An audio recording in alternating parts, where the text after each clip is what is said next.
सहना भवतु सहनौ भुनक्तु सह वीर्यं करवावहै तेजस्विनावधीतमस्तु मा विद्विषावहै ओम शांति शांति शांति।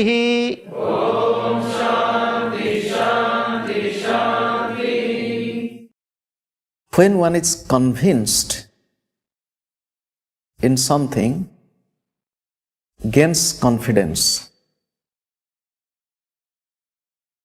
So, through confidence, one can progress, one can proceed very easily. Just blind following may not work so good, and one should not be blind follower also. Sometimes people tell in spiritual, just believe. But just believing is not enough. It should come with conviction. Why? These 6 schools of philosophy, we would analyze at 6 steps. The 6 steps. So the first step is Nyaya. Nyaya means logical understanding. The first school is Nyaya. It is logical reasoning, logical understanding. I am not going into the text of Nyaya philosophy, just to tell you, are you really convinced why you have come here? Are you really or logically or with your own understanding you have accepted I have come here? Or just out of curiosity? Think. Only out of curiosity may not help you if you really do not accept or understand properly. Why I have come here? What is the purpose? So Nyaya philosophy, it is the logical reasoning.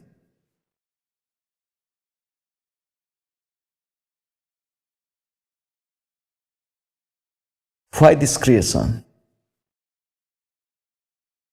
Then came Vaisheshika. Vaisheshika, it is one step further or one step inwardly, that whatever I understood, to analyze it more. So these 2 schools, Nyaya and Vaisheshika, they are more materialistic. Materialistic means they looked at the matter. Looked at the matter, this is world. These are the objects. These objects are undertaking modification.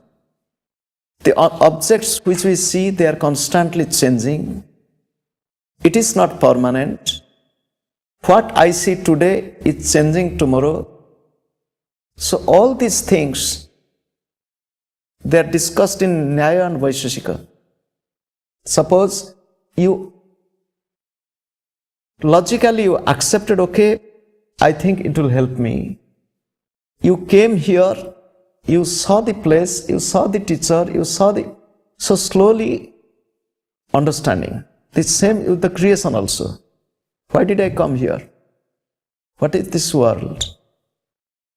Then came the 3rd school of philosophy. It is known as Sankhya. The Sankhya school of philosophy, I will tell a little bit more. As I told you, this was propounded by Maharshi Kapila. Kapila is one incarnation of the divine, as the people in this country believe Kapila is an avatar. If you study the Bhagavatam, you will find the life and teachings of Kapila elaborately. And there is a book also from the Bhagavatam known as Kapila Gita. Kapila taught his understanding, his knowledge, his wisdom to his own mother. The mother's name was Devahuti. Kapila taught spiritual wisdom to his own mother, Devahuti. What is this Sankhya philosophy? Sankhya philosophy, in brief, or the literal meaning, it speaks of number. Sankhya. Sankhyate iti Sankhya, that which enumerates, gives number. What is this number? He spoke on number. He didn't speak of numerology. He spoke of this creation, and which he classified into different numbers. And first classification he did, Purusha Prakriti. So this classification will say he classified into 2. Number from 1 it became 2. This creation, then I find 2. One is Purusha, the Prakriti. Purusha, the indwelling spirit. Purusha, literally if we translate, the indwelling spirit, Puriyam Shete Iti, one who is the indwelling spirit hiding himself or sleeping in the house. Purusha, Puriyam Shete Iti, sleeping in the home, sleeping at house. This is Purusha. The literal meaning of Prakriti, Prakrustena Kriyate Iti Prakriti. One who does everything beautifully. One who does everything beautifully. Just I will give one example. There is a music director.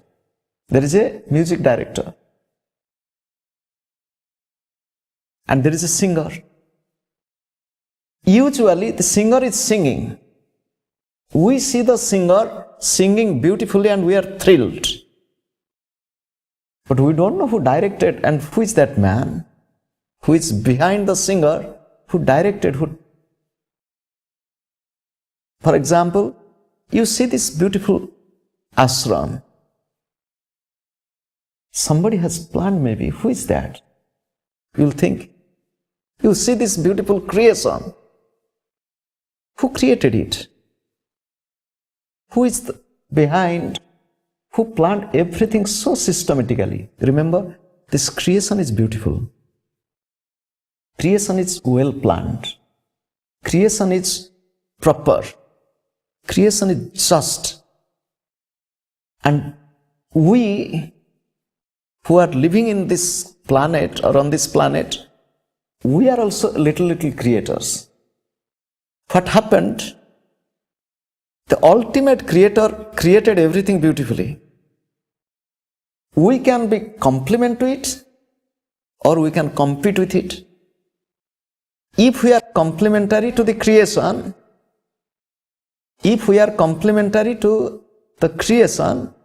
this creation will be more beautiful. If we are competitive, that means we are destroying creation in competition. Then we bring all chaos in creation. God created beautiful river. We made it polluted. Okay. In the Old Testament, in Genesis, when God told the human beings, or Adam, you will rule over the earth. You will rule over those who fly in the sky, those who live in water. And there is the word, you have to rule. The human being became the ruler. Instead of being a ruler, ruler means to rule, to discipline, to keep in order.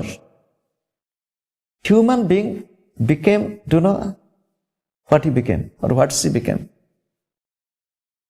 Destroyer.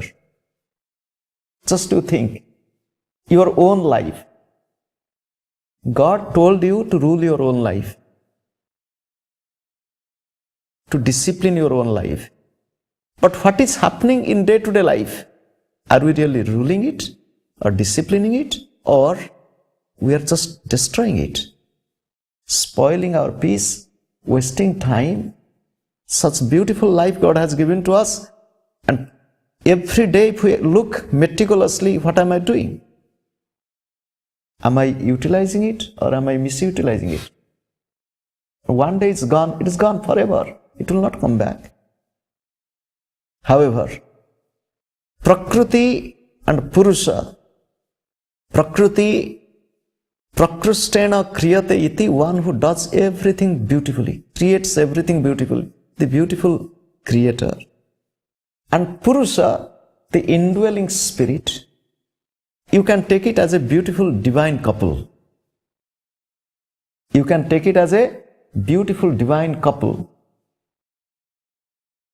Purusha, it's remaining in the background. Prakriti is creating everything, decorating everything. Prakriti Purusha. This Prakriti in Sankhya philosophy is of 24 in number. Is of 24 in number.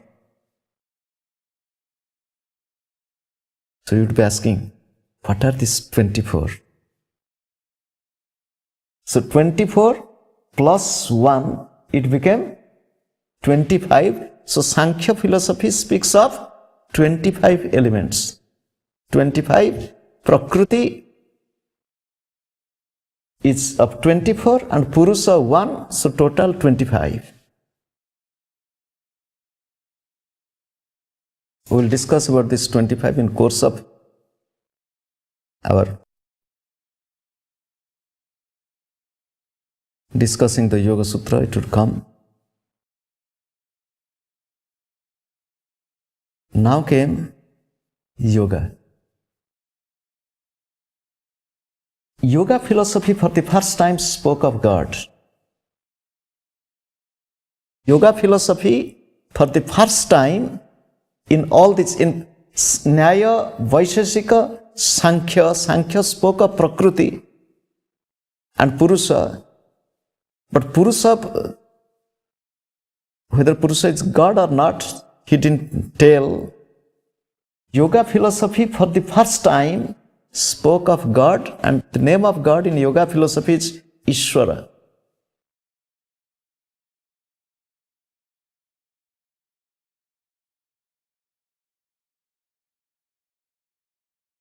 After yoga philosophy, the subject matter of yoga philosophy is the main theme of this course. We will discuss more and more. Yoga philosophy was developed by, says Patanjali. Then came Purva Mimamsa. Mimamsa means conclusion, final assertion, the ultimate Mimamsa. So what is Purva Mimamsa? Purva means earlier, Uttara means the next one is Uttara Mimamsa, the sixth one, it's later. Purva Mimamsa is the ritualistic part of ultimate experience, or trying for ultimate experience through rituals.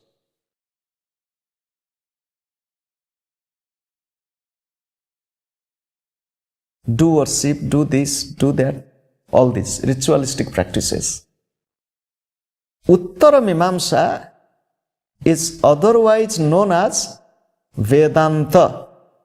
Uttara Mimamsa, otherwise known as Vedanta, was developed by Sage Vyasa. So this word yoga and Vedanta, they are most popular words even in the West. Yoga and Vedanta. What is this Vedanta? The simple literal meaning of the word Vedanta, it is a compound word. Veda, Anta, Vedanta. Anta means the end. Anta means the end. Veda means the holy book. We know, we have discussed. If you go back to our earlier discussion, each Veda is divided into 4. Samhita, Brahmana, Aranyaka, Upanishad. And what is the end part of the Vedas? Upanishad. So, the simple meaning of the Vedanta is the Upanishad. The end of the Upanishads. So, there is a saying in the Upanishad also, Tilesu Tailavat Vede Vedanta Supratishtitam. Tilesu Tailavat Vede Vedanta Supratishtitam. Just like oil in the sesame seed. If you take sesame seed and take to a grinding or oil extracting machine, then you will find oil is coming out. Mustard seed, sesame seed. Tilesu Tailavat. Just like oil in the sesame seed, in the Vedas, the Upanishad. Oil is the major content in sesame seed or mustard seed. In the same way, the theme of the essence of the Vedas is the Upanishad. Upanishad is the Vedanta. Now, other meaning of Vedanta, Veda means knowledge. Anta means end. End of knowledge. End of knowledge. What is end of knowledge? One should go to such a state, after that he will tell, I have nothing more to know. Yasmin vijñāte sarvam eva vijñānam bhavati iti. Upanishadic mantra. Knowing which nothing else is left to be known. Knowing which nothing else is left to be known. What is this? Think of ornaments. Think of ornaments made of gold. Gold ornaments. Which ornament you are looking at? Ring. Another ornament? Earring. Another ornament? Bracelet, anklet. Another ornament? Necklace. Another ornament? You can go on making or looking at different ornaments. All these ornaments are made of gold. Two types of vision. One person is looking at the ornaments. One person is looking, all are ornaments, but all are gold. There was a sadhu.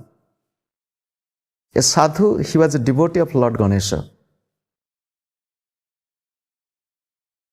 He had an idol of Lord Ganesha made of gold. Made of gold. Lord Ganesha loves, mouse. If you have seen the picture of Lord Ganesha, sometimes he is sitting on mouse. So there is a mouse made of gold. There is Lord Ganesha made of gold. He became old. When he was old, he wanted to sell Ganesha. Why? He thought, I have many disciples. And after me, they will fight. Who will own this Ganesha? Why to keep it? Sell Lord Ganesha and Bring some money and distribute. So he went to the goldsmith. He said, look, I have Ganesha and I have Ganesha's mouse. You tell how much. So the goldsmith said, Lord Ganesha, after some verification, some test, said, Lord Ganesha is 1 million. And mouse is 5 millions. And the sadhu said, look, Lord Ganesha 1 million and mouse is 5 millions. I don't understand your philosophy. How do we do this business? The Lord is cheaper and the mouse is expensive. Ganesha should be more expensive and the mouse should be less expensive. Then the goldsmith said, Sadhuji, you look at Ganesha, you look at the mouse, you think Ganesha is your God, mouse is, the pet or the driver or carrier of Lord Ganesha. But to me, I look at gold only. The gold content in Ganesha is much less and gold content in mouse is much more.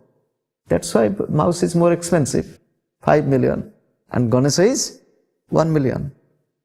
Now you look, two types of vision. One is looking at the outer form or name. The other one is looking at the content, the ultimate material there. One is looking at the ornaments, the other is looking at the ultimate content. We all are, you just think, we all are looking at this world.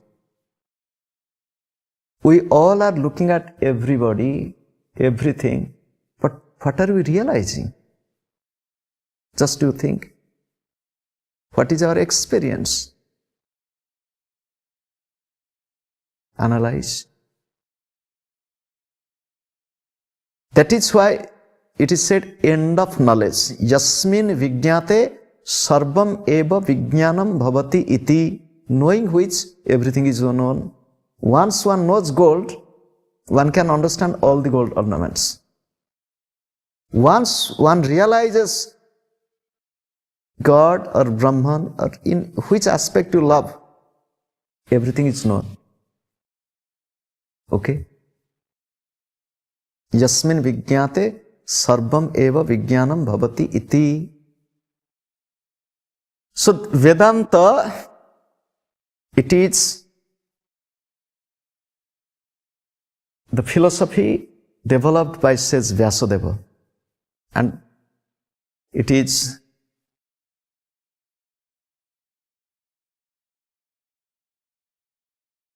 the Upanishads, Upanishadic study. Now I will bring all this philosophy into a synthesis. What is this synthesis?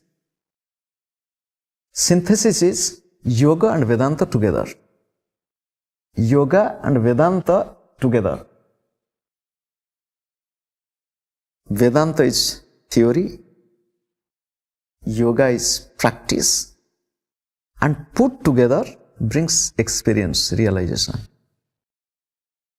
Vedanta is the theory, Yoga is practice. Vedantic knowledge, Upanishadic knowledge, it clears the goal. This is the goal. It is just like a guidebook. Yoga is your practical tour, but you have a guidebook in your hand and finish your journey. Yoga and Vedanta together. Am I clear? Both are essential, just like two wings, two legs, two hands. These two, Yoga and Vedanta, both essential for our own journey. These two, Yoga and Vedanta, have been really practiced, understood, contemplated for thousands of years. So during these thousands of years, many auxiliary texts many subsidiary texts on the Vedanta, on yoga have been created or have been written by many rishis, many spiritual masters. Just like in yoga philosophy, one book is, or the foundation book is Yoga Sutra of Patanjali. In a Vedanta philosophy, in the same way, the principal or the foundation book is Brahma Sutra of Vyasa. Apart from these two books, there are so many other books on yoga, on Vedanta. There are many. Okay? I'll first give you some names of Vedantic texts, just for our knowledge. Apart from the Upanishads and Brahma Sutra by Vyasa, there are many Vedantic textbooks. Panchadasi, Naiskarmya Siddhi,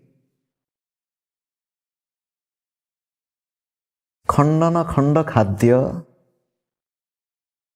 These are some Vedantic texts. Brahma Sutra Bhashya of Adi Shankara, Viveka Chudamani, Vedanta Sara, Druk, Drushya Viveka, Druk, Drushya Viveka, Panchikaranam, Upadesha Sahasri,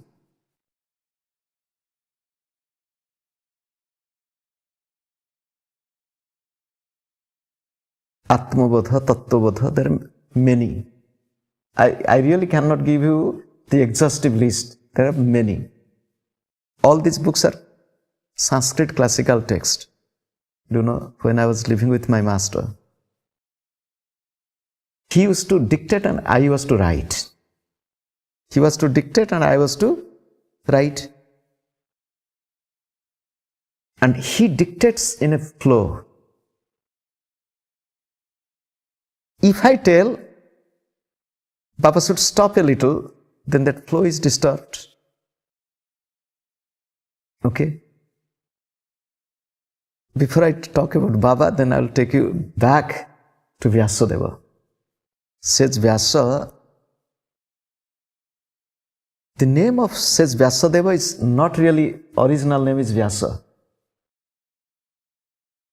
His name is Krishna. His name is Krishna. Not the Krishna, the chariot driver of Arjuna. His name is Krishna because he was darker in complexion. He was born in an island, so his name became Krishna Dvepayana. As he edited the Vedas and made 4 Vedas, editing and dividing into 4 Vedas, he was known as Vyasa. Vyasa means the editor. Vyasa is, the literal meaning is editor. So Krishna Dvepayana Vyasa, Mr. Black, born in the island, the editor of the Vedas. This is the literal translation of his name. Was popularly known as Sage Vyasa, Vyasadeva. He wanted to write the Mahabharata. Mahabharata is a great epic with 100,000 verses. So he wanted to write, he has made up his mind, but he wanted somebody should take dictation. One should be a stenographer. And one would be a stenographer or taking dictation, and he's talking, and he should be efficient, because you remember when he was talking and somebody is writing, should write as fast as one is talking. So he contemplated who can be his stenographer. And while contemplating, he found Lord Ganesha is the befitting one. Who? Lord Ganesha. So he meditated on Lord Ganesha. Lord Ganesha came to him. Why did you call me? He said, can you keep my request? He said, yes. Can you be my writer? He said, yes. I will dictate, but you have to write. He said, yes. But remember, you should also write fast. He said, yes. But you should also dictate fast. If you don't dictate, then I'll go. Then Vyasadeva, he was wise. He said, Ganesha, yes, I'll dictate. I'll not keep you empty-handed. I'll dictate as fast as you write, but you should not write anything without understanding. You should not write anything without understanding. He agreed. Now you can imagine, in the cave of the Himalayas, close to Badrinath, till now there is the cave, Vyasa Guha, Ganesh Guha. In the cave, says Vyasadeva is sitting and Lord Ganesha is writing, not with pen and paper. And during those days, they were writing on palm leaves with iron needle-like pencil, just to engrave on the palm leaf. Ganesha is writing. So, after some verses, Vyasa used to dictate one critical verse. Okay? Do you know what would happen? It takes some time for Ganesha to understand it, because he has agreed he will not write without understanding. So in the meantime, Vyasadeva would go to go for toilet or to do your own prayer and meditation, again come back. Again he has finished his writing and he is ready. And that verse, or those verses in the Mahabharata are known as Vyasakuta. Known as Vyasakuta, hidden knowledge, which Ganesha understood. It is not easy to understand really scriptures. If you just take the book and read, you may not understand so much. What is this? 2-3 days ago, I got a mail in which one is writing. It is a very common experience from people from the West. Those who read the Bible, the Old Testament and New Testament, in the New Testament, God is love. In the Old Testament, God is angry, punishing, cursing. So people get confused. Oh, how come God can be angry? How come God can be punishing? Creates some misunderstanding. People cannot understand if you take it literally. So there are secret knowledge. It is not just reading this. Okay? So I come back to Gurudev's dictation. First time he dictated. I was dictating a letter. I was writing. And he's dictating, I am writing. He finished the letter and I finished the letter. He said, so I showed him. He read the letter. You know, he was seeing that whether I have written everything or I skipped. Okay? And whether my handwriting is legible, one can read, or just, you know, sometimes people write letters to Gurudev. And, you know, many times Gurudev and myself would be reading, what is the address? It is written all, you know, up and down lines like this. It is very difficult to read. What is, and sometimes Gurudev would say, as she has written or he has written, you just make this type of line and finish it. Because both of us can't read the address. So he looked at my handwriting. He was so happy. He said, how could you write in the same speed as I did? Okay. However, do you know why I told? When I'm telling some names, my Ganesha, he's sitting on mouse. Okay? His mouse is working slow, he is writing slow.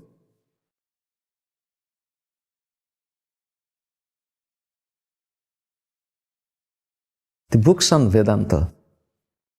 Okay. So while discussing on the books of the Yoga Sutra, we'll also refer to some Vedantic text to understand. In the Vedanta, the essence is, there is a verse, a popular verse, Brahma Satya, Jagat Mithya, Jiva Brahmaiva Naparaha. Brahma Satya, Jagat Mithya, Jiva Brahmaiva Naparaha. Brahman is truth. This changing world is an illusion, and every individual or embodied being is none but Brahman.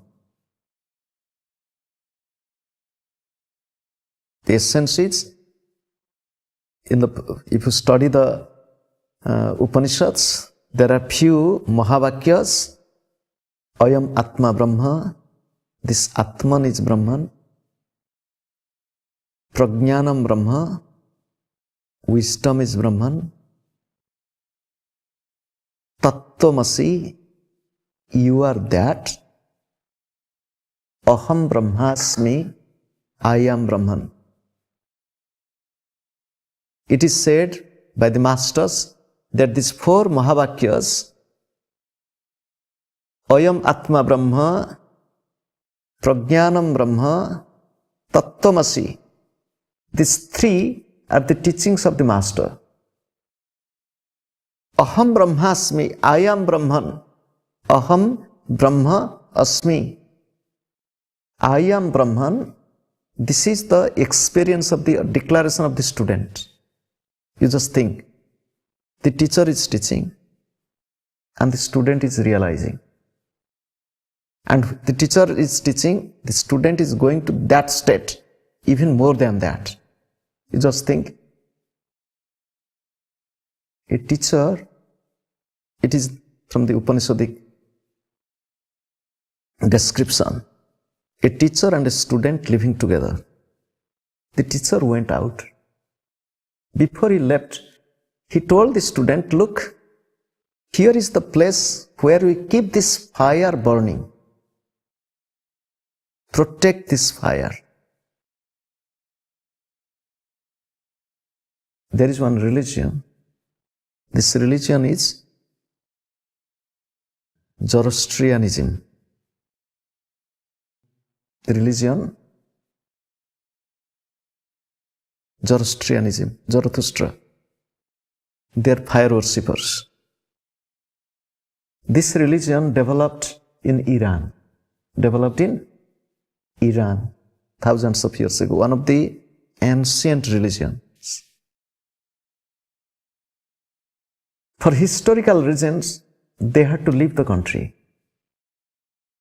They came to India carrying their holy fire. They were fire worshippers. Carrying their holy fire, which they were keeping burning from the beginning of their own practice, hundreds of years ago. They came to India over 1,000 years ago, maybe 1,200 years ago. They came to India, came to the west coast near Gujarat. The king of Gujarat welcomed them. Stay here, practice your own faith, own religion peacefully.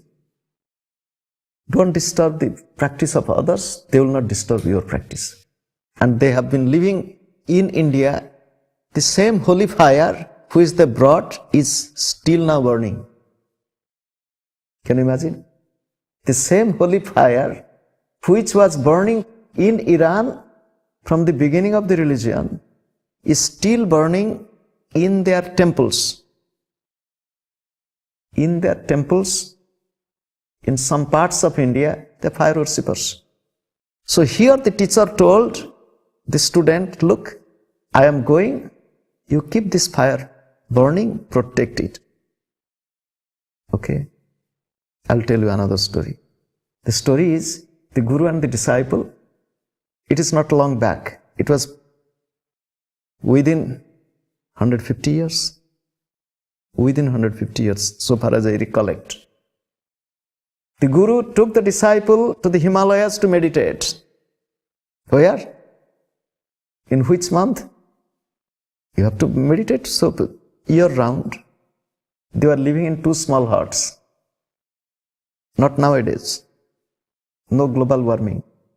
No warm blankets. Not such of things. And they were not using so much of clothes also. The Guru is in one hut, the disciple in another hut, and snowing outside. Snow, cold, freezing. And you have to keep yourself warm only with fire, nothing else. So to keep fire burning. Now, the disciple slept. When the disciples slept, do you know what happened? Fire is gone. And when fire is extinguished and he was feeling cold, he got up. He found there is no fire. And it is becoming colder and colder, difficult to stay. He needs fire. He went to the Guru's hut, stood outside, and asked in a very humble voice and with quite fear also, Guruji, who is this? Very stern and strong voice. It's me. What happened? I need some fire. Why? The Guru's voice. Now the Guru is telling, if you would have to sleep and to live comfortable life, why did you leave your home? If you wanted to live comfortable life, you could have slept in winter in your home with plenty of comfort.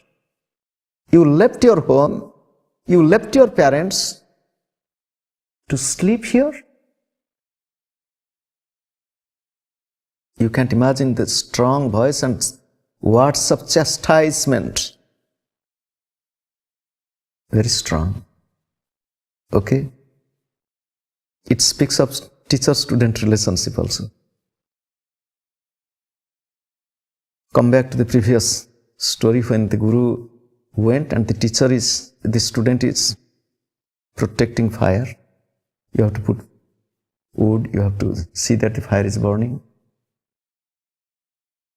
Looking at the sincerity of the disciple, fire manifested in the form of a teacher. Fire said, I am pleased with you. Fire said, I am pleased with you. Ask me, what do you need? He said, I don't need anything. Fire said, I am pleased with you. I am telling you truth of life. Okay? The student was humble. He listened to and he followed. After some time, the Guru came. When the Guru came, he looked at the student. He said, you are realized. Looking at the eyes, he said, you are realized. Just to think. Who taught you? Who taught you you are realized? Then he narrated the whole story. Faithfully following the teacher, even in the absence of the teacher, the student was realized. Okay? Faithfully following the teacher, in the physical absence of the teacher, the student was realized. Can you imagine? How much joy the Guru had. How much joy, how much happiness the Guru had. Okay?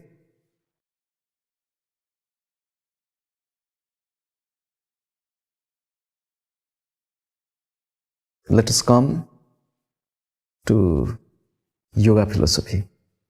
In yoga philosophy, apart from the Yoga Sutra of Patanjali,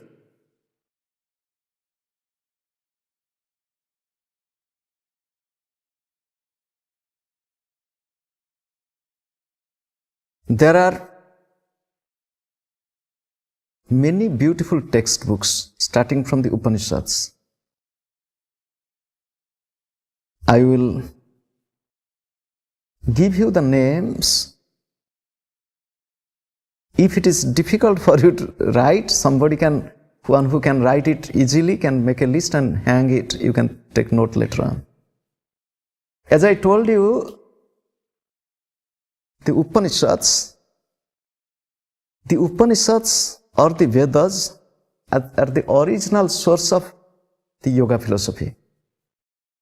So, the yogic practices, yogic knowledge originate from the Vedas. In different Upanishads, not elaborately written, this is this, this is this, this is this.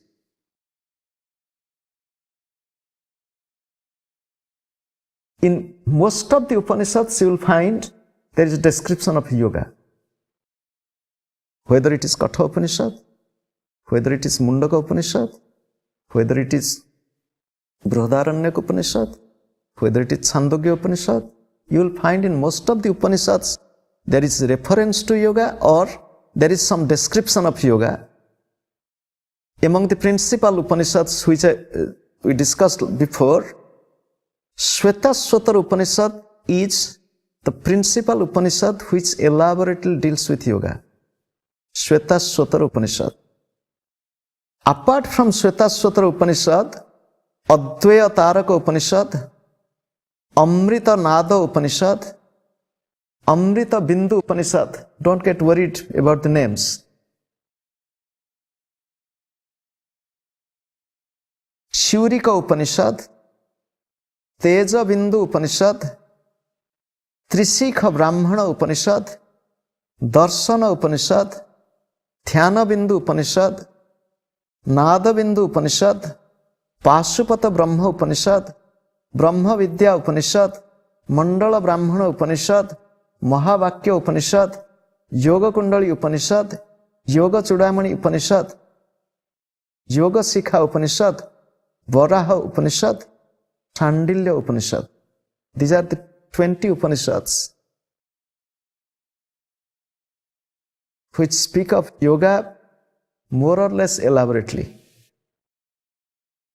And among them the principal is Shvetashvatara Upanishad. Apart from these, other major Upanishads also refer to yoga a lot. Then comes Yoga Sutra.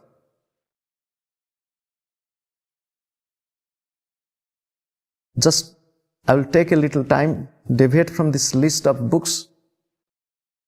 Sutra,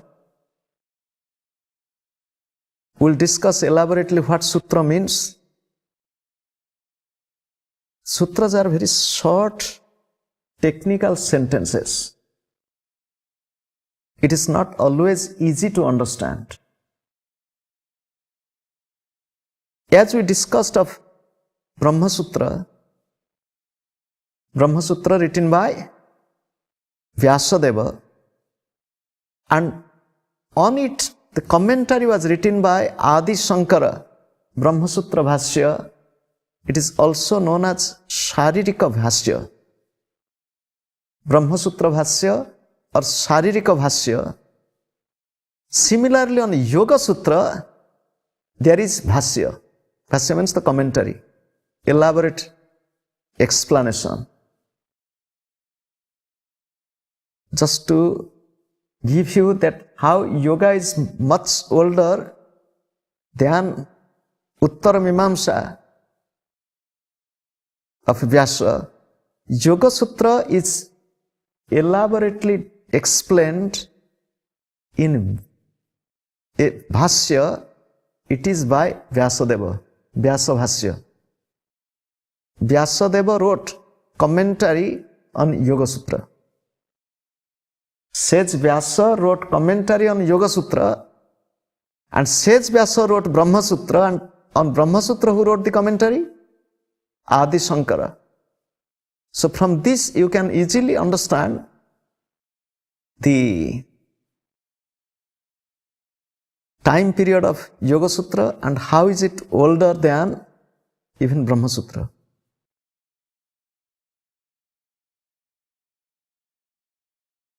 Explaining Yoga Sutra later on by others, Yoga Vartika by Vijnana Bhikshu, Tattva Vaisharadi by Vachaspati Mishra, Yoga Sudhakara Vritti by Paramahamsa Parivrajacharya Sadasivendra Saraswati, Raja Martanda Vritti, Yoga Sutra Deepika, Siddhanta Chandrika, Patanjali Vritti. These are different commentaries on Yoga Sutra or explanation on Yoga Sutras.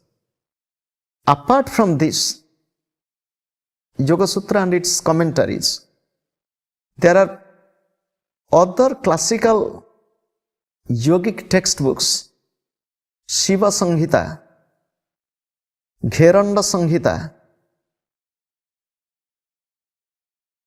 Hatha Yoga Pradipika, Yogi Yajnavalkyam, Yoga Rahasya by Dattatreya, Goraksha Paddhati, Goraksha Samhita, Yoga Upadesa by Parasara, Yoga Sara Sangraha by Vijnana Bhikshu, Satchakra Nirupanam, Yoga Rasayana,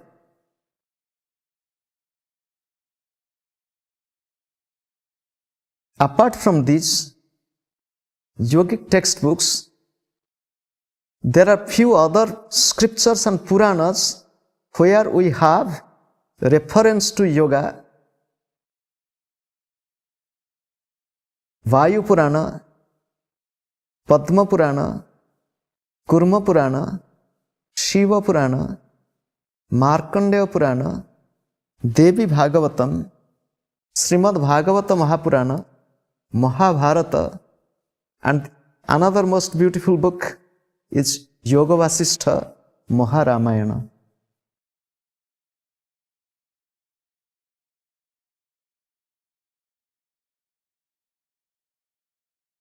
But again to tell you, in most of the Puranas, more or less you'll find some reference to yoga. Most of the Puranas. So, these are the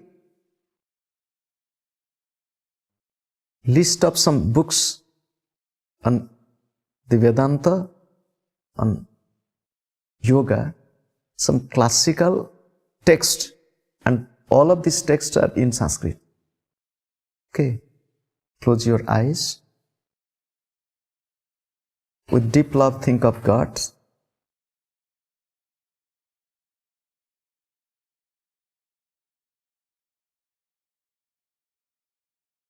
Think of the masters and pray to them. Where is time to study all this? Teach me the essence, train me, and help me to be realized. Om Purnamadaha Purnamidam Purnat Purnamudachyate Purnasya Purnamadaya Purnameva Vasishyate. Om Shanti Shanti Shanti. Om Shanti Shanti Shanti.